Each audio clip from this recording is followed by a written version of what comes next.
আমরা তো ছোট ছোট গোটা আলুর দম খেয়েই থাকি, তবে আজ বানাচ্ছি ছোট ছোট গোটা আলু দিয়ে চিকেনটা পরিষ্কার করে নিয়েছি।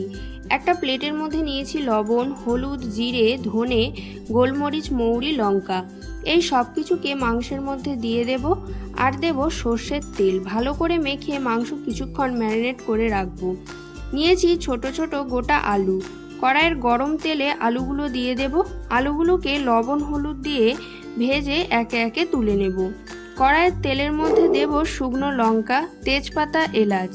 একটু নেড়েই দেব কুচি করা পেঁয়াজটা একটু ভেজেই দেব কুচি করা টমেটোটাকেও একটু নেড়ে চেড়ে নেব। তারপর দেব আদা, রসুন, কাঁচা লঙ্কার পেস্টটা আর কয়েক দানা চিনি স্বাদ ও রঙের জন্য। আবারও নেড়ে চেড়ে দেব আগে থেকে ম্যারিনেট করে রাখা চিকেনের সাথে মশলা খুব ভালো করে মিশিয়ে নেব। ঢাকনা দিয়ে বেশ কিছুক্ষণ সময় ধরে ভালো করে কষাতে থাকবো, যতক্ষণ না পর্যন্ত মাংস থেকে তেল ছেড়ে আসে। তেল ছেড়ে আসলে দেব গোটা ভাজা আলুগুলো।